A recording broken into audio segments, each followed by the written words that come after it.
새롭게 된 삶은 주님의 은혜의 선물입니다. 라는 제목으로 우리 함께 하나님 말씀을 나누겠습니다. 하나님 말씀 본문은 요한 1서 4장 4절입니다. 우리 함께 같이 봉독합니다.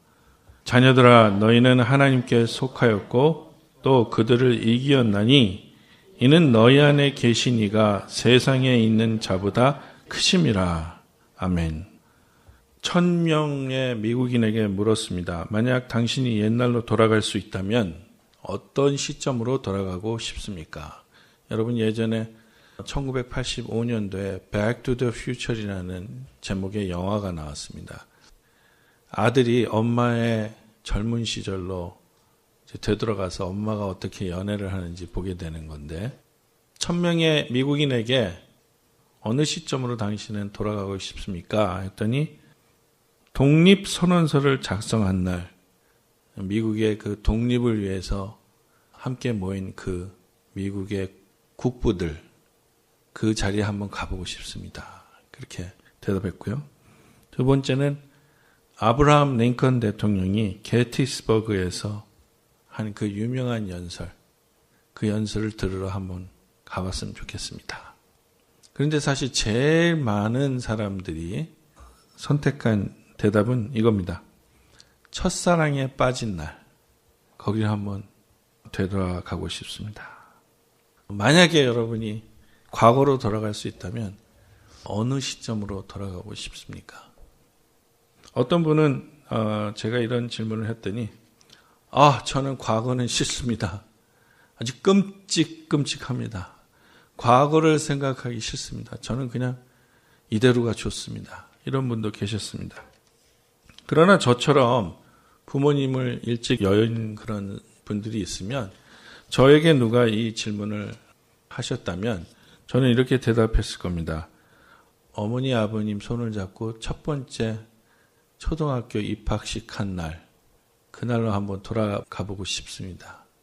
제 기억에 어머니 아버님이 동시에 제가 다니는 학교에 오신 날은 그날이 처음이자 마지막이었던 것 같아요. 그래서 초등학교 입학식 날 왼손에는 어머니, 오른손에는 아버지, 이렇게 손을 잡고 갔던 그날로 한번 돌아가고 싶다, 그런 생각이 있습니다. 여러분은 어느 날로 돌아가고 싶습니까? 그런데 이 문제를 곰곰이 생각해 보다 보니까 제가 예수 믿는 사람으로서 그날로 한번 돌아가고 싶다는 생각이 난 날이 있습니다. 그것은 제가 처음으로 예수님을 구세주로 영접한 날입니다. 아직도 기억합니다. 저는 제가 중학교 2학년, 그 3학년 올라가는 그 겨울방학에 제 친구, 제 같은 반 동창 친구가 저에게 전도를 했습니다.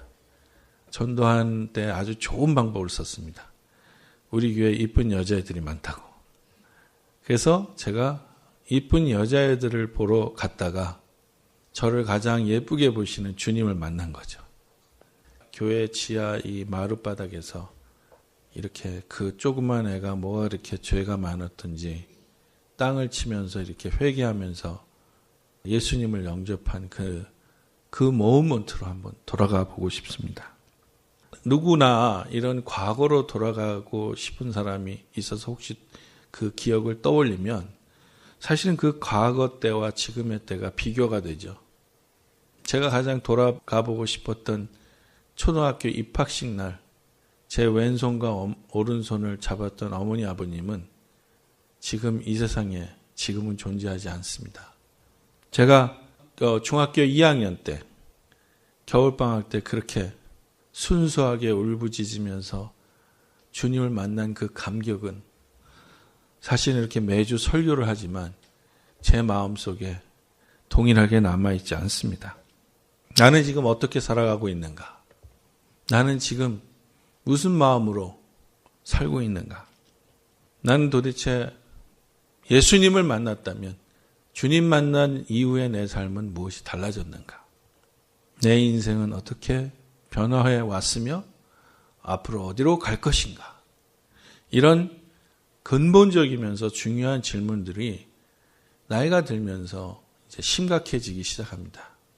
그러나 때로는 하나님을 믿으면서도 신자가 되어서 왜 우리는 계속해서 죄를 짓게 되는 걸까요?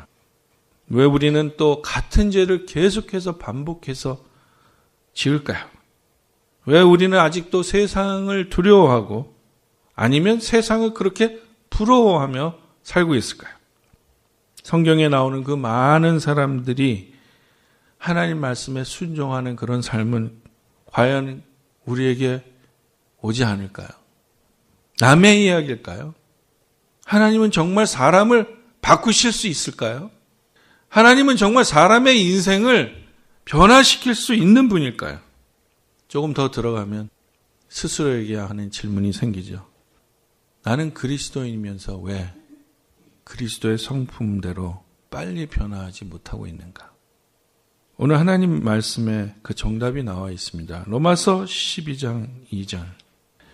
여러분은 이 시대의 풍조를 본받지 말고 마음을 새롭게 함으로 변화를 받아서 하나님의 선하시고 기뻐하시고 완전하신 뜻이 무엇인지를 분별하도록 하십시오. 정답은 우리의 생각과 마음이 변화돼야 우리의 인생이 변화된다는 사실입니다. 아주 굉장히 단순하지만 굉장히 중요한 그런 이야기입니다. 내 인생은 내가 스스로 먹은 생각과 마음이 변하지 않는 한 변하지 않습니다. 아무리 옆에 사람이 얘기해도 변하지 않습니다. 아무리 옆에 사람이 기다려줘도 변하지 않습니다. 아무리 엄마 아버지가 좋은 말씀, 좋은 교훈을 해줘도 변하지 않습니다. 결국 우리 스스로가 우리 인생에 관해서 생각하는 목적, 방향, 의미가 그 생각과 마음이 변화돼야 인생은 변하는 거예요. 그러니까 이 말씀에 의해서 우리는 다시 한번 질문을 해봅니다. 사람을 진정으로 변화시키는 주체는 누구입니까? 우리가 굉장히 많이 오해해요. 여러분, 아들을 변화시키는 것은 부모가 아닙니다. 부모를 변화시키는 건 자녀가 아니에요. 아들은 아들이 변화돼야 변화되는 거예요. 부모는 부모가 변화돼야 변화되는 거예요. maybe 아들을 망가뜨리는데 부모가 일조를 할 수는 있어요. 남편을 망가뜨리는데 부인이 일조할 수는 있어요. 그러나 부인이 남편을 구원하지 못합니다. 남편이 부인을 구원할 수 없어요. 사람은 언제 스스로 변화하느냐면 스스로가 생각과 마음이 변할 때 변하네요. 자, 그렇게 생각하니까 왜 우리는 변화하지 못하고 있는가라는 질문에서 질문을 바꿔야 할 것 같아요. 왜 나는 지금 변화하지 못하는가에서 왜 나는 변화해야 하는가로 바뀌어져야 될 것 같아요. 왜 우리는 변화해야 하는가? 왜 우리는 그냥 생긴 대로 살면 안 되는가로 질문을 바꿨습니다. 그랬더니 이 로마서 12장 2절의 말씀에 의하면 왜 우리가 마음을 새롭게 함으로 변화를 받아야 되느냐? 정답은 그렇게 마음을 새롭게 함으로 변화를 받아야 하나님의 선하시고 기뻐하시고 완전하신 뜻이 무엇인지 분별이 된다. 창조주 하나님을 만났다면, 나를 지으신 그분을 만났다면, 나를 지으신 그분이 내 아버지가 되었다면 나는 왜 나를 지으셨는지, 왜 나를 이 2016년에 이 미국 땅 남가주 오렌지 카운티에 존재하게 하시는지에 대해서 그분에게 물어볼 수 있잖아요. 그분이 답을 가지고 계시잖아요. 왜 나를 지금 이 한국인으로 창조하셨는지, 왜 나를 남자로 창조하셨는지, 왜 나를 여자로 창조하셨는지, 왜 나를 이런 사람과 사는 부부로 만나게 하셨는지, 왜 나는 아이가 넷이나 되는 아빠가 되어야 했는지를 물어보고 답을 얻을 수 있는데, 그것은 언제 그것이 가능하냐면 내 마음을 새롭게 함으로 변화를 받을 때 가능하다는 거예요. 굉장히 자기 라이프를 드라마틱하게 변화시킨 사람들의 특징이 있어요. 그 특징은 뭐냐면 그런 엄청난 변화를 이룰 수밖에 없는 이유를 갖고 있어요. 여러분, 살이 찐 사람은 살이 찐 이유를 갖고 있어요. 살이 쪘다가 쫙 다이어트에 성공한 사람은 다 이유를 갖고 있습니다. 왜 제가 다이어트에 성공하지 못하느냐? 성공할 만한 그런 특별한 이유가 없어요. 왜? 우리 집사람이 언제나 나보고 잘생겼대요. 별로 큰 이유가 없습니다. 저는 지금에 와서 우리 집사람한테 인정받는 게 최고인데, 그러나 결혼하지 않은 사람은 좀 다르겠죠? 어떤 남자가 굉장히 나이스하게 변했어요. 다 이유가 있습니다. 물어봤더니 자기 부인이 저렇게 변화돼서 잘해주는데 내가 어떻게 안 변했냐 이거예요. 그건 난 사람도 아니죠. 지금 이렇게 해주는데 변하지 않는다면. 이유가 있습니다. 예수 믿는 사람이 인생이 변화되면 그 변화하는 이유가 있어요. 하나님의 선하시고 온전하시고 기뻐하시는 뜻을 분별하는, 그 뜻이 무엇인지 분별하고자 하는 열망이 생긴 사람은 하나님이 원하시는 변화를 이미 시작한 사람이에요. 하나님의 그 뜻을 알고자 마음을 새롭게 하는 사람이에요. 여러분 잘 보세요. 교회에서 신앙이 하나도 없다가요, 점점 변화되는 사람을 잘 보면요, 그 속도가 점점 빨라집니다. 하나님을 만난 사람 중에 변화를 이룬 사람은요, 속도가 빨라져요.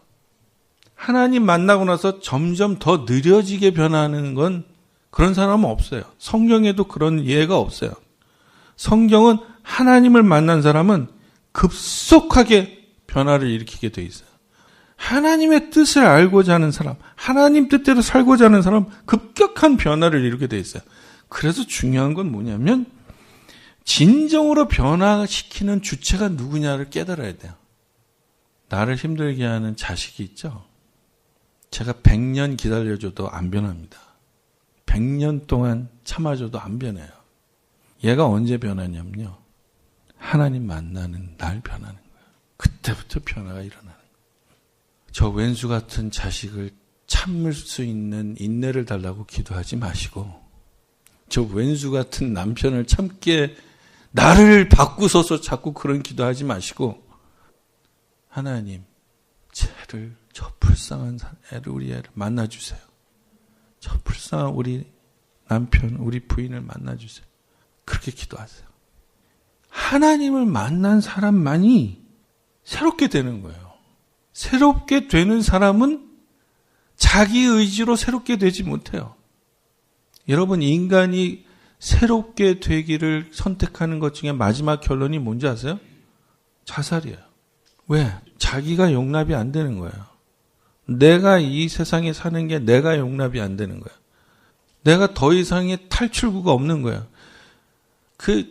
항상 하나님은 내가 너를 사랑한다, 용서했다, 너는 다시 할 수 있다고 말씀하시는데, 마귀는 어떻게 되냐면, 아니, that's enough. You're done. 그만해. 야, 이제 이거 그만하자.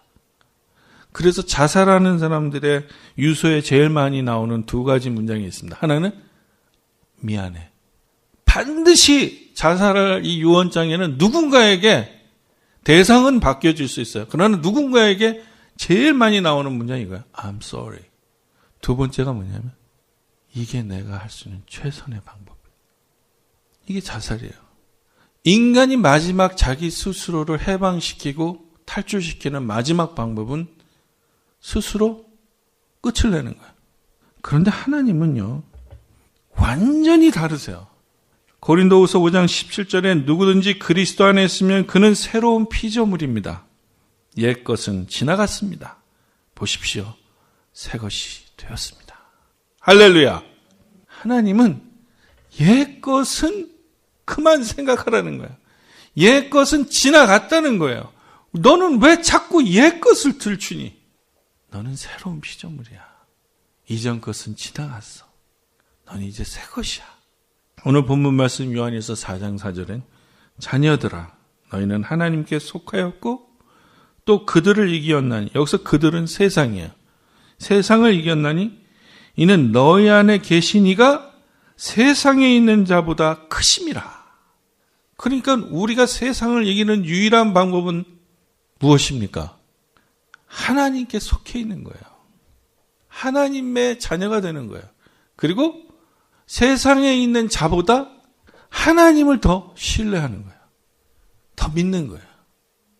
제가 이런 말씀을 드리면 목사님은 직업이 목사니까 얼마나 그런 말씀을 편하게 하실 수 있을까요? 여러분, 사실은요, 하나님을 믿는다는 사실과 하나님을 말한다는 사실은 굉장히 다른 차원의 이야기입니다. 40년 동안 설교를 할 수 있지만 40년 동안 하나님을 계속해서 트러스트하는 건 굉장히 다른 얘기입니다. 제가 40년 동안 매주일 한 번도 빠짐없이 주일 설교는 할 수 있습니다. 그러나 40년 동안 하나님을 매번 트러스트한다는 건 굉장히 다른 이야기입니다. 하나님은 하나님 안에서 속하여서 세상을 이길 수 있다고 그랬어요. 그러니까 내가 세상이 두려워졌거나 세상이 버거워지면 바로 우리는 어떻게 생각이 돼야 되냐면 하나님께로 돌아가야 되겠다는 생각을 해야 돼요. 내가 세상이 힘들거나 세상이 버거워졌을 때 우리 남편이 돈을 못 벌어서 그래. 남편을 쪼우자. 이게 아니에요. 돈이 많아지면 세상을 이길 것 같죠? 그렇지 않아요. 만약에 그렇다면 돈 많은 사람이 이 세상에서 제일 행복하게 해요. 그렇지 않습니다. 돈 많은 사람한테 물어보세요. 행복하냐고. 그런 사람 별로 없어요. 그건 가난한 사람이 그렇게 믿고 싶은 거예요. 이 세상에서 행복한 사람은요, 두려움이 없는 사람이에요. 겁이 없는 사람이에요. 왜 우리가 믿는 자가 세상에서 두려움이 없냐면 세상을 인도하고 세상을 지배하는 자보다 우리가 속해 있는 하나님이 더 크시단 말이에요. 그걸 깨달아야 두려움이 없어진다는 거예요. 이제 사도 바울이 이렇게 얘기하는 거예요. 여러분 잘 아시잖아요. 사도 바울은 그가 예수 믿기 전에 예수 믿는 사람을 잡아다가 핍박하고 재판에 넘겨주고 죽이는데 넘겨준 사람이에요. 그러니까 이 사람이 어느 날 예수 만나가지고 제가 말씀드렸죠? 예수를 만나면 사람은 획가닥하게 돼 있어요. 예수 만나면 획가닥하는데 바뀌는데 너무 많이 바뀌었잖아요. 막 그래가지고 막 교회를 세우고 막 돌아다니면서 전도하고 막 사람을 치유하고 죽은 사람도 살리고 막 너무 많이 바뀌었잖아요. 그러니까 기존에 예수 믿던 사람들이 너 뭐냐? 너 도대체 작년까지만 해도 네가 정말 우리 에너미 정말 적이었는데 너 지금 뭐냐? 계속해서 공격하는 거예요. 여러분 그런 공격 받아보셨어요? 야, 네가 언제부터 그렇게 잘났니? 야, 네가 언제부터 그렇게 예의가 발랐냐, 너? 야, 네가 언제부터 그렇게 공부를 잘했니? 사람들은 그런 공격하거든요. 그러니까 바울이, 제가 바울이라도 할 말은 없겠어요. 왜냐면 작년까지 사람 잡아다가 죽이는데 넘겨주던 크리스찬들 핍박하던 자가 지금 예수 믿으라고 전도하고 다니니까 바울이 한마디 했습니다. 그게 갈라디아서 6장 17절입니다. 이후로는 누구든지 나를 괴롭게 하지 말라. 내가 내 몸에 예수의 흔적을 지니고 있노라. 이거예요. 우리가 내세울 건 아무것도 없습니다. 예수님이 나를 위해서 흘리신 보혈의 흔적, 그거밖에 없어요. 그것이 우리의 힘이에요. 우리의 능력이에요. 그래서 오늘 세 가지 우리가 왜 그럼 이런 실제적인 주님과의 관계에서 승리하는 그 은혜 속에 사는 관계를 못 맺느냐. 첫 번째 우리는 실제적인 관심에서 멀어져 가고 있는데 그 관심이 예수님에 대한 관심이에요. 너무나 많은 사람들이 관심이 나눠져 있어요. 너무 많은 관심이 많잖아요. 요즘 셀폰만 키면 너무 많은 것을 물어볼 수 있고 답을 얻을 수 있잖아요. 너무 많은 사람들을 만나고 있어요. 너무 많은 사람들에게 잘 보여야 돼요. 너무 많은 관계에서 잘해야 돼요. 너무 많이 알아야 돼요. 그런데 진작 예수님이 나를 어떻게 생각하고 나랑 어떤 관계를 맺느냐는 부족한 거죠. 결혼 전에는 집에서 백설공주였는데 애는 생기지. 저 왕자라는 것은 집안에서 제대로 도와주는 일을 못 배워가지고 왕자처럼 자라가지고 집에 오면 퍽 퍼져가지고 움직이지도 않고 저렇게 그냥 나 혼자서 이거 청소도 해야 되지, 애 봐야 되지. 그래도 남자는 들어오자마자 배고프다고 밥 달래지. 야, 이거 백설공주 마지막 그 해피엔딩이 아니고 헤어졌어야 되는데 이거 그냥 괜히 왕자랑 결혼이 돼가지고 내 이렇게 사는구나. 근데 실제로 따지고 보면요, 왜 이런 인생의 신앙의 침체기가 오냐면 결국은 내 이 분주하고 힘든 삶에 내 시선이 다 꽂혀 있어서 그래요. 이걸 좀 띄어서 주님 앞에 돌리면 훨씬 더 행복한 삶이 될 수 있는데, 여러분, 오늘 여러분이 지금 걱정하는 것들, 힘들어하는 것들, 힘들어하는 사람들에서 눈을 떼어서 우리를 긍휼히 여기시고 우리에게 은혜를 주시고 사랑을 주시는 예수 그리스도에게 한번 집중해 보시기 바랍니다. 여러분 삶은 반드시 달라질 것입니다. 두 번째, 왜 우리에게 옛 성품이 남아 우리를 주정하려고 합니까? 왜냐하면 우리는 예수 그리스도께서 말씀하신 그 구원, 그리고 구원의 열매에 대한 사명을 잊었기 때문이에요. 주님의 은혜를 깨달은 사람은 즉각적인 변화와 순종에 이르게 되는데, 이것은 우리가 할 수 있는 게 아니라는 증거예요. 우리가 참 선하고 잘 사는 사람이 될 수 없다는 증거예요. 예수님을 만나서 변화될 수 있다는 증거니까, 우리는 어떻게 해서 죄에서 해방될 수 있느냐? 난 이제 바깥에 안 나갈 거야. 나 이제 집에만 있을 거야. 나 혼자. 왜? 바깥에 나가면 죄지니까. 그렇게 해서 죄에서 해방된 게 아니거든요. 예수님의 보혈로 해방된 거거든요. 그러니까 골로새서 2장 13절에 또 여러분은 죄를 지은 것과 육신이 할례받지 않는 것 때문에 죽었으나 하나님께서는 여러분을 그리스도와 함께 살리시고 우리의 모든 죄를 용서하여 주셨습니다. 여러분, 가장 행복한 사람은 죄를 용서받은 사람이에요. 이렇게 하면 잘 이해가 안 되시겠죠. 제가 쉽게, 가장 행복한 남편은요, 부인에게 옛날에 잘못했던 얘기를 안 듣는 사람. 이거 남편들 가슴에 확 다가옵니까? 예. 무슨 일만 생기면 당신이 예전에, 우리 남자들은 전혀 기억도 안 나는 그때, 여자들은 어떻게 기억을 그렇게 잘하시는지 모르지만 그때를 다시 이 현실로 back to the future 해서 마치 설명을 하는데 그 당시에 그 일을 지금 현재 보는 듯하게 아주 리얼하면서 생생하게 중계를 해주는 거예요. 근데 이게 무슨 일만 생기면 그 사건들이 어디서 나오는지 나오는 거예요. 근데 만약에 어떤 부인이 남편한테 이렇게 얘기한 거예요. 여보, 난 당신이랑 지난 28년을 살면서 당신 나랑 힘든 게 별로 기억이 안 나. 나 이렇게 행복하게 해줘서 고마워. 아, 진짜야? 당신 내가 잘못한 기억 안 나? 아니, 안 나. 기억이 없어. 난 당신 잘해준 것만 기억이 나. 여러분, 이런 남편보다 더 행복한 남편이 어딨냐고요. 이거 이해되십니까? 사람의 인생이 그래요.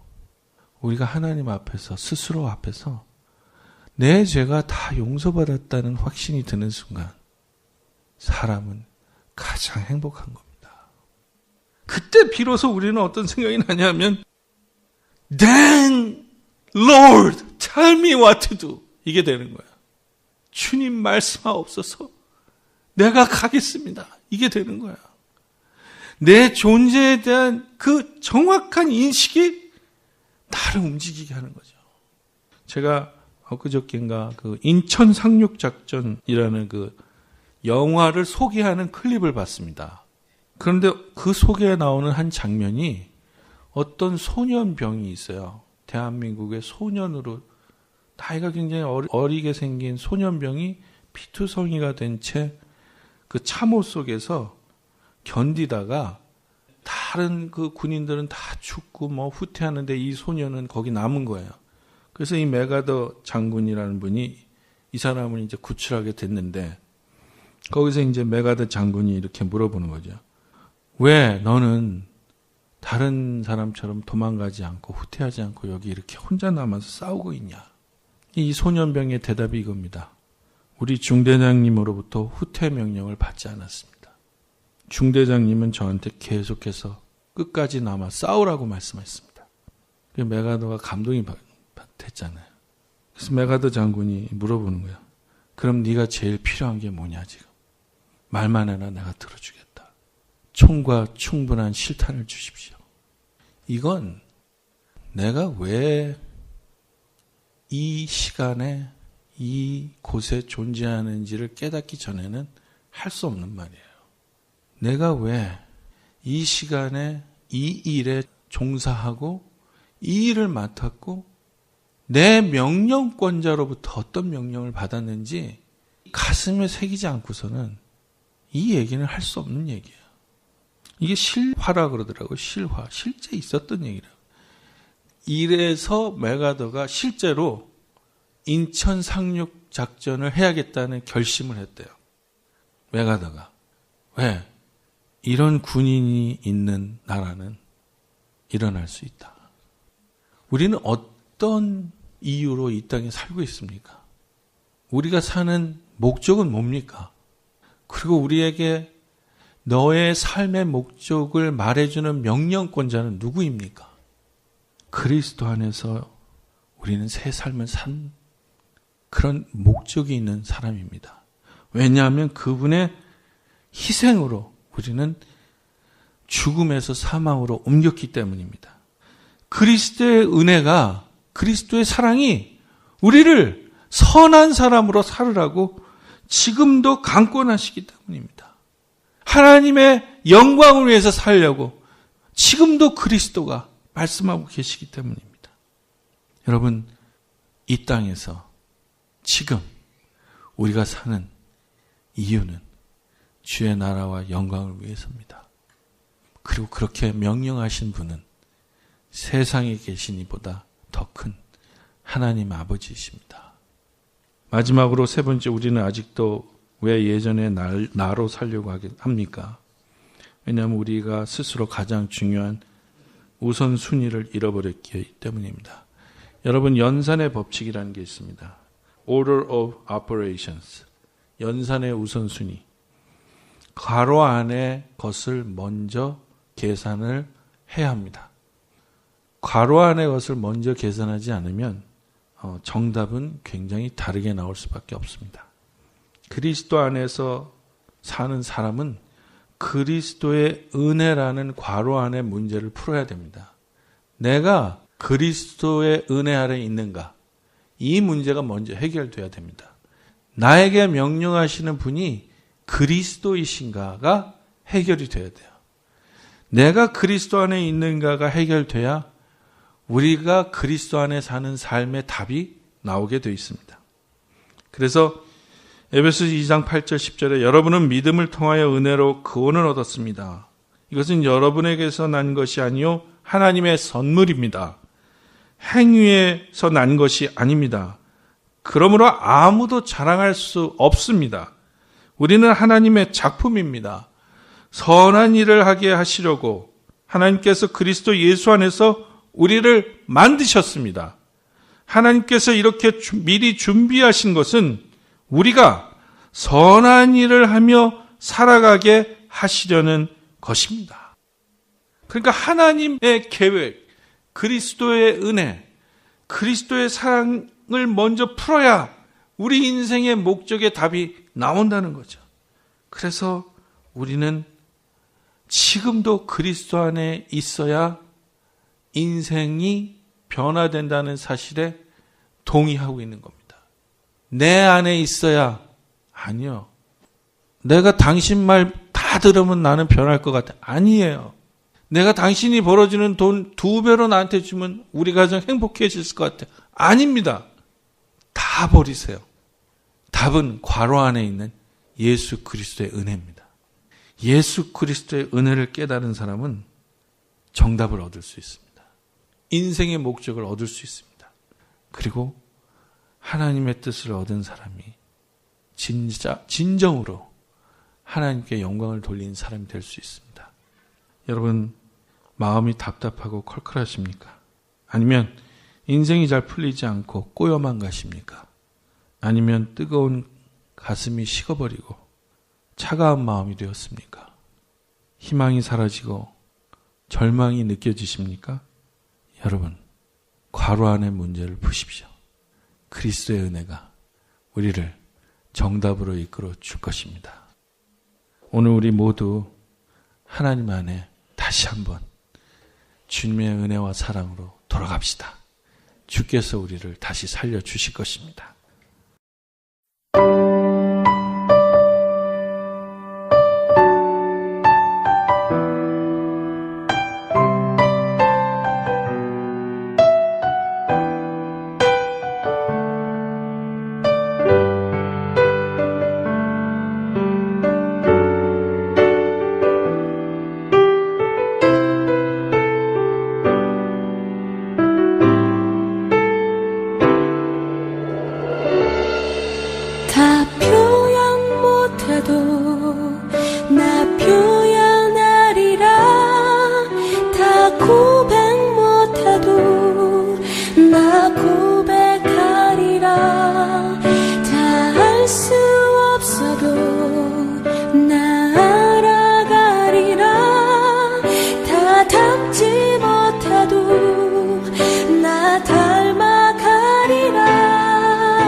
나를 감격하게